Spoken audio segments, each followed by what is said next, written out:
with the suits at the summit. President Trump last night repeated his warnings that the rise of democratic socialists represents.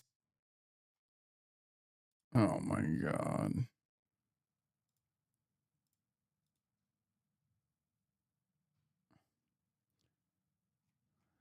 Ugh.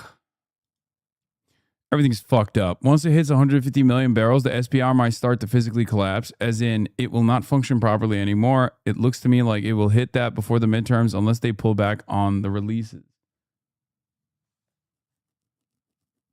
They play your clip here. A new communist threat to the United States. Some of those far-left candidates are using the term comrades now to describe their supporters.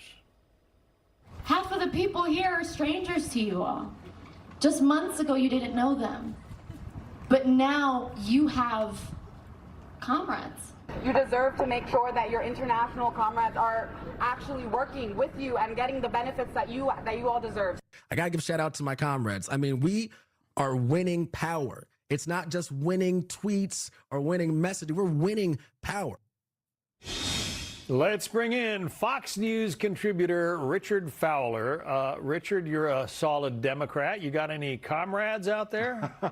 I don't have any comrades, I must say, John. Thanks for having me. Happy 4th to you. Happy 4th. Yeah, what's going on? I mean,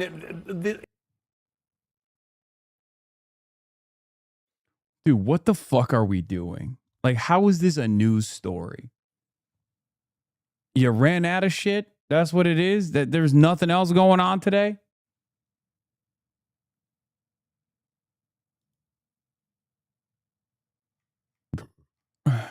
Missouri Democrat congressional candidate Hartson Gray tells Hassan Piker he would force taxpayers to fund gender mutilations and abortions. Hassan, is that your childhood's bedroom? Get a real studio, meathead.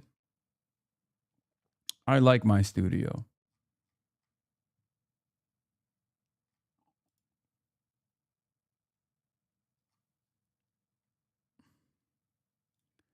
There's no problem with the usage. By the way, this is a banger. Wide as hell, super tall, blonde. Let's be real. He would have been Dave Sheetaman, draft pick #1 in Renaissance era Macedonia. It's true.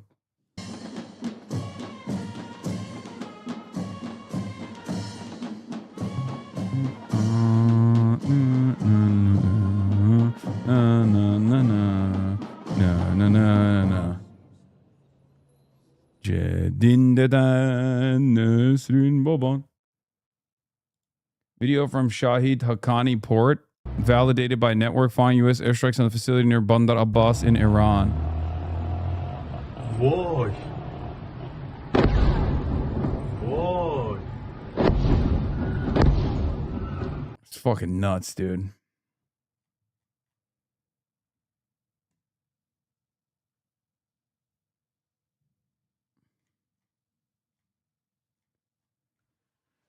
Oof.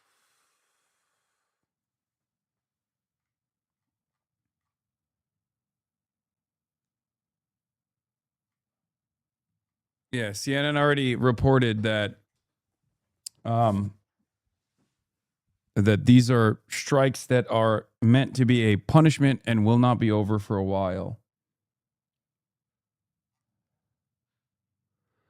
is this a sort of a talking point among these so-called democratic socialists? Are they trying to get people comfortable with comrades in the vocabulary? I don't know about that. I do think the word choice of the president last night actually does matter. I think there's a distinction between communism when you think of the Soviet Union or you think of the Cold War versus what you see many of these sort of modern day American politicians and what they're advocating for. What they're advocating for is the expansion of the social safety net. Many of the programs that the American people, you and I, think are very popular. My mom is on Social Security. I know folks who are on Medicare or Medicaid. There's some seniors who live in my neighborhood who are Meals on Wheels. These are all government programs that at the time of implementation, many folks called those programs socialist, and now they're some of the most popular programs amongst the American people. And I think when you talk to some of these candidates, what they're saying is, in a world in which we see high rent, in a world in which we see the high cost of health care, in a world in which we see child care, which for many families can average $13,000 a year for an infant, up to $20,000 in some states, for just taking care of an infant baby so mom and or dad could go back to work. There's something uniquely wrong with that cost structure, and maybe, just maybe, there should be some more government-run programs that help alleviate that pain on working families so they can contribute to our economy. I want to point out that on the other side of the aisle, Republicans are watching this rise of democratic socialism in the Democrat Party and making some observations about why it seems to be gaining steam. Here's Mike Johnson, the Speaker of the House. I think quietly, the Democrat establishment on Capitol Hill understands that, but they feel powerless to stop it, because if they stand up and say this is wrong, the problem they have is the energy. Why would they do that? Here's the thing. They do feel it, but there's a significant problem here. Okay?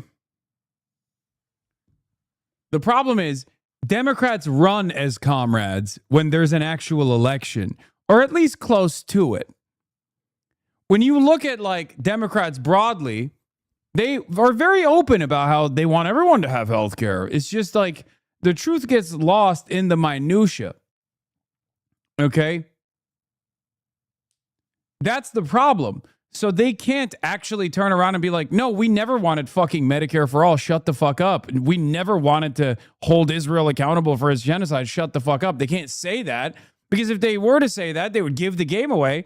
And then no one would ever trust an establishment Democrat ever again. As a matter of fact, many people have actually arrived at that conclusion that they cannot trust establishment Democrats regardless. That's the problem. And that's also the reason why so many of these quote unquote outsider comrades have gained so much success amongst the base.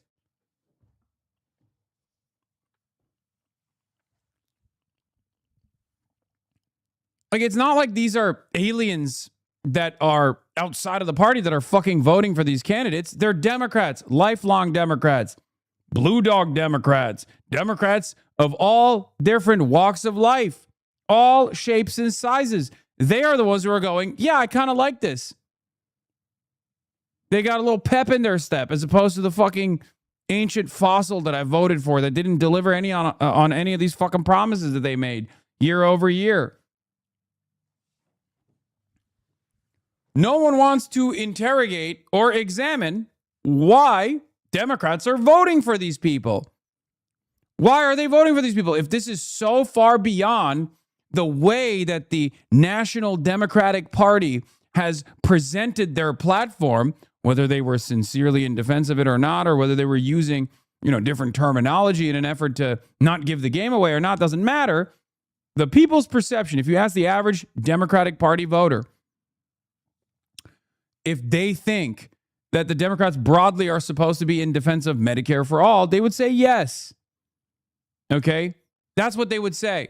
The notion that you are voting for a Democrat because the Democratic Party is going to give you the most reasonable policy prescription on maintaining private healthcare insurance is idiotic. No one is making that assessment. They just think one party wants to take healthcare away, the other party wants to give more healthcare.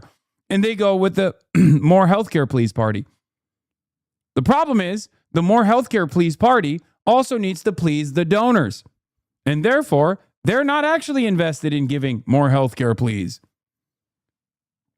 Now you got an alternative. Now you got an alternative that actually is invested in fighting for it. So now, of course, people are going to choose to vote for that person. That's the real problem in the Democratic Party. They want to discipline the voters. They want to actually whip the voters into shape to just shut the fuck up and vote for the centrist, for the neoliberal. But they can't. And that's the panic. And the old school methods of consistently claiming if you actually vote for a Medicare for all candidate, a change candidate, then people in the South are going to be really scared about that. Don't do it. It's not working anymore because the appetite for change is there. Okay? The excitement, the money, the grassroots is on the side of the insurgent left. And this is a threat that we have never seen before in the elected system of our government. He calls democratic socialists or socialism, he says it's a threat. What do you say, Richard? There's a lot of things that are a threat. I don't think the ideal of fighting for lower healthcare costs is a threat. And to be honest with you, I think there's a lot of Americans that are frustrated with the Democratic establishment, and they're also frustrated with the Speaker of the House. And here's why: because they see folks like Elon Musk, like Jeff Bezos, both individuals that have benefited or are currently benefiting from high-priced government contracts, or some of the big banks, John, that in 2008 got big bailouts from this government, corporate welfare, right? And they're saying they got a bailout. Me and my family never got a bailout, and we continue to struggle. And one of the reasons why we feel like we're continuing to struggle is because many of the folks we have elected to Capitol Hill have neglected our pain. They've neglected our suffering, and they've only done the bidding of their top donors. And the result of that, you see it in the One Big Beautiful Bill, which is a tax giveaway to millionaires and billionaires, and it took away money from food stamps. Do you think about the term insurgent left as an attempt to paint them in the same brush? No, I use that term. I've been using that term. I don't shy away from using that term. I've been most commonly referring to the left populists as the insurgent left. It took away money from Medicaid, and it gave it to folks who didn't need that money, folks who are millionaires and billionaires who have tons of extra money left over in the bank after they pay their taxes. One guy who is not lauding the presence of democratic socialists is Senator John Fetterman from Pennsylvania. He says that anti-Semitism is becoming sort of, well, a norm. Listen. There's that strong correlation, anti-Israel, drifting into anti-Semitism, very, very intensely anti-American. And now just here, that individual also believes. This is literally just what Benjamin Netanyahu said earlier on Fox News, by the way. This fucking ogre is just, I assume he's looking at talking points. America. Whenever he does this kind of thing. But like, this is straight up, this brain broken ogre.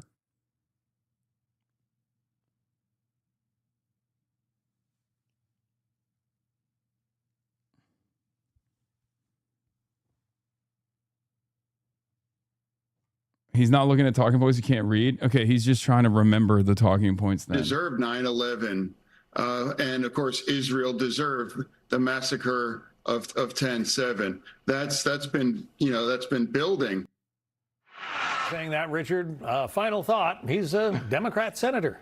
Listen, I respect Senator Fetterman. I do disagree with him, though. Just this week, we saw some of our colleagues at the Roosevelt Library. One thing that TR talked about was the idea that the most patriotic thing you can do is criticize the person that's in office. And that's so uniquely American. And I think you can say you have a problem with the Israeli government without being anti-Israel or without being anti-Semitic. And I think the ideal of fighting for more social programs here at home is uniquely distinct from saying that there's problems in our foreign policy. And I think when you try to sort of combine the two, that's indeed problematic. And I often think that's mis and disinformation to many people in the audience. All right. Richard Fowler. We'll talk more about this down the road, I'm sure. Richard, thank you. We'll be right here. Good to see you, John. Good. Be sure to like and subscribe for all the Fox News latest on YouTube and catch full shows streaming now on Fox One. And we are less than 3 hours from tonight's debate. It will be the first of two happening at Wood TV this week. Tonight is a Democrat. Hell yeah, Wood TV, baby. That's what we're fucking locked in on. That's what we're tuning into. In 10 minutes, ladies and gentlemen, start your engines. We are watching. Bro's never coming back on Fox. No, that's no. He is the defender of the Democrats on Fox. He's on Fox all the time.